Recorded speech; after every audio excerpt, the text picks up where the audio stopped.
Hi, folks. It's me, India Celestine, from Centro Fe Esperanza Caridad here in the Bronx. Today, we're going to discuss a new topic I wanted to bring up in brief. We're going to speak about the madamas, connecting with our madamas, working with our madamas, servicing our madamas. Just a little tidbit information that I want to put out there to folks. This little madamita here is one of the madamas that I keep in my home and stuff. And I just wanted to give you just brief information to those people that happen to come across a madama or have been told in the misa that they have a madama that's part of their cuadro espiritual or spiritual court. So I wanted to just give you a little tidbit information surrounding the madamas and stuff. This little madama, I really love her a lot because she's so little and compact. Most madamas are huge. Sometimes you see madamas with bowls in their head filled with fruits and jelbas and God knows what else they put up on there. But in general, the madamas are healers. Madamas are healers. They're very influential in our cuadro espiritual because one, they're healers, and they were very, very spiritual. They're very spiritually evolved individuals. A lot of madamas come from different campos or different vueltas. I'm sure people have talked about, or have heard of, oh no, que tú tienes una madama que tiene vuelta de Francisca o tiene vuelta de una Tomasa, etc. and so forth. Some madamas come dressed in red and white and blue. Some madamas are de la dos agua, blue and yellow. Regardless, there's so many different types of madama, like there are so many different types of spirits in our cuadro espiritual, that there's no cookie cutter, oh, there's a madama for everyone and all of them are called this. Everyone has different madamas that walk with them within our spiritual frame. Some of the madamas come in our spiritual frame. They were passed on intergenerationally amongst our family, as particularly families that people have worked closely with their madama, laborando espiritualmente or cleaning people, or they would be midwives or working with plantas, hierbas, baños, preparación espiritual and stuff like that. So it depends. But in general, the madamas, to me anyway, like I feel that, everyone that happens to be of the Caribbean diaspora, like have some semblance of a madama in the cuadro espiritual, or of a caretaker in the cuadro espiritual. And each of them exhibits different signs, different personality traits, just like we have different types of personality traits and stuff like that. But in general, la madamas are healers. La madamas are teachers. La madamas, some madamas in their lifetime as a slave, they were illiterate. They didn't know how to read or write and stuff.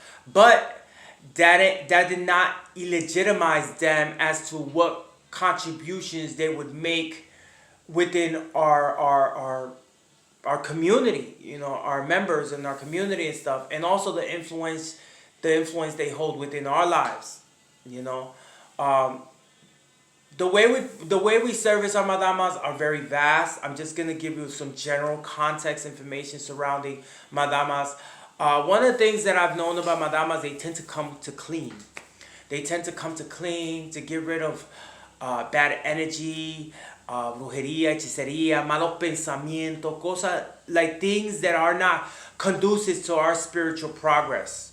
They tend to have an influence over that.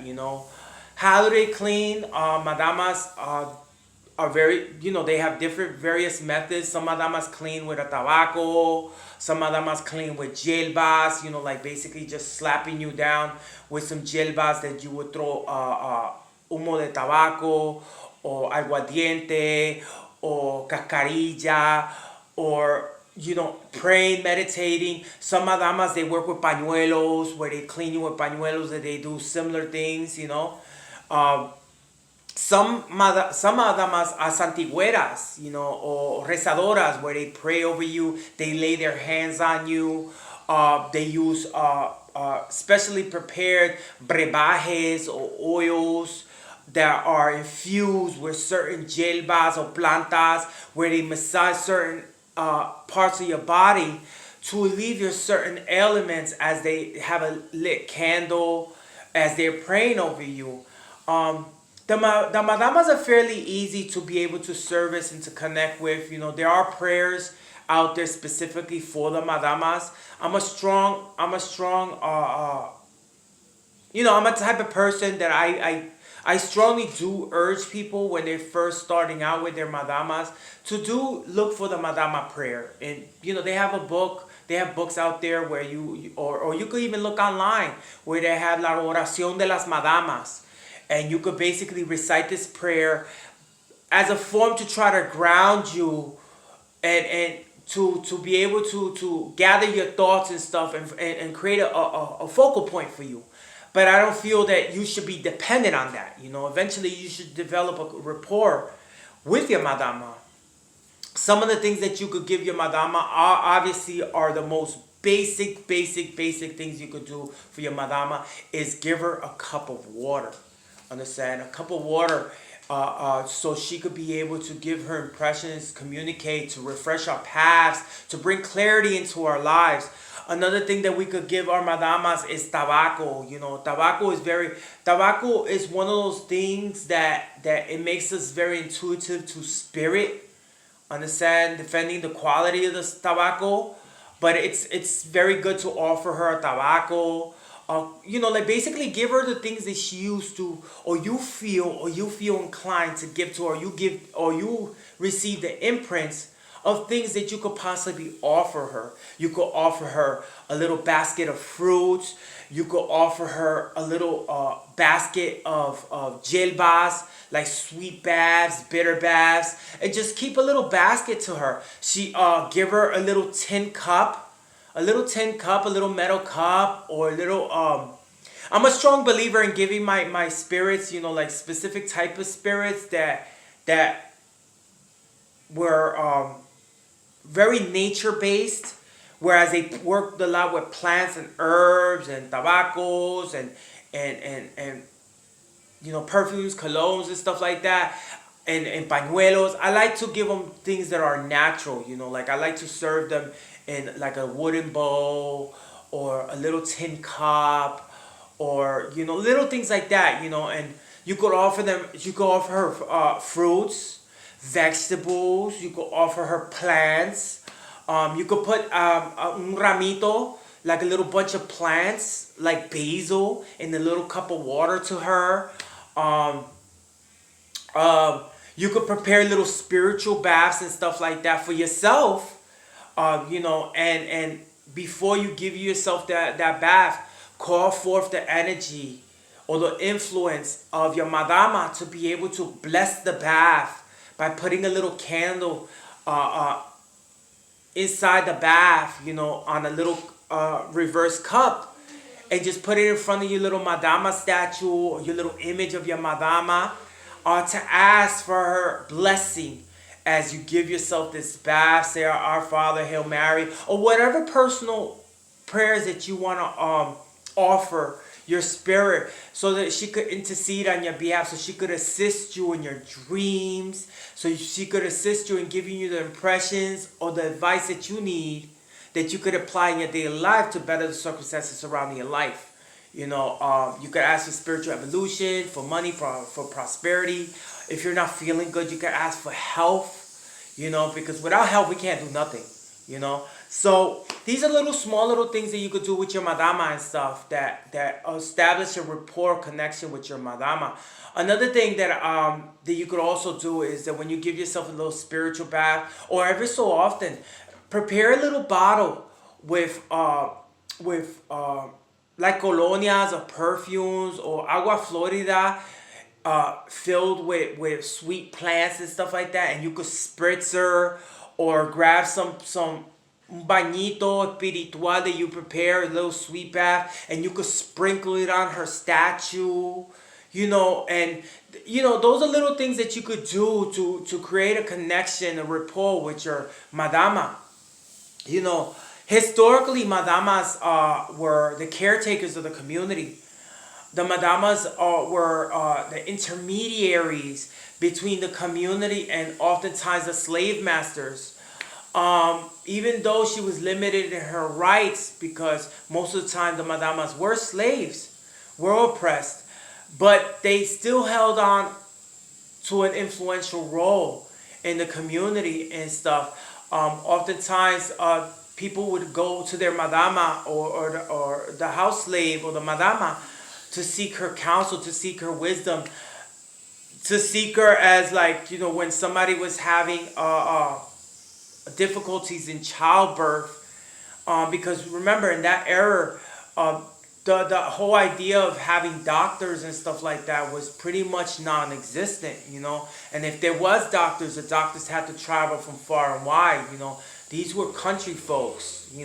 They lived deep in the country, deep in the mountain regions of the islands and stuff like that. So oftentimes people need these madamas were well versed in plant magic and herbs and teas and things that we could drink, things that we could, to bring balance, to bring us back into physical, material stability. So, once again, thank you for subscribing. Thank you for those people that listen to me. Thank you for encouraging me, because I'm gonna try to expound a little bit on the different spirits that oftentimes come up in misas, or my spiritual instruction, or sometimes in my spiritual readings that I offer clients and stuff like that, and try to expound a little bit on some of the different spirits that walk with us in our spiritual core, so we could establish a better connection with them, a rapport, relationship.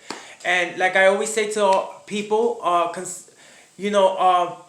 developing spiritually is not from one day to the next. This is a way of life. It takes practice. It takes perseverance. It takes discipline also, because you have to quiet your mind. And oftentimes we as human beings, we're always doing 500,000 things. We have 500,000 responsibilities, obligations, and stuff like that. So to find the time and liberty to be able to sit still for, specific time frame can be difficult for some people, but it's not impossible. Understand? Especially when we want to have these influential figures within our spiritual frame. We want to develop and cultivate a more precise connection to our spiritual guide to assist us in our evolution as human beings in this existence. It can be challenging. So to have that protection, to have the influence of our madamas, our indios, our congos, our criollos, our espíritus orientales, or the spirits of our cordón familiar and stuff like that, is very beautiful to have, because it's one thing to have faith. It's one thing to go to church. It's one thing, but our faith is not relegated or isolated to simply going to church. We are a living embodiment of spirit. We're a prism in the light that God has emanated in this world, and He has given all of us certain gifts that we can cultivate and tap into to allow us to live our existence in a more balanced manner and way. So this is my contribution today. I hope you guys I hope you guys continue to encourage me and support me. As you guys know, these videos make me very, very nervous. Like I'm over here like freaking out. But I gotta do this. So thank you for listening. Thank you for subscribing. Thank you for always being there for me.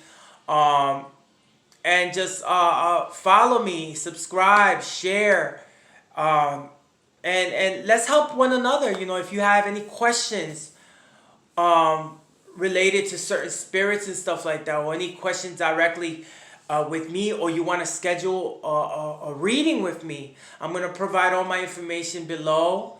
I do offer readings. I do conduct and assist in misa espirituales. I do travel if necessary and stuff. I do conduct spiritual readings in person. And for those people that are concerned with this whole COVID stuff, I do offer my readings via phone. and I'll provide all my contact information. With this said,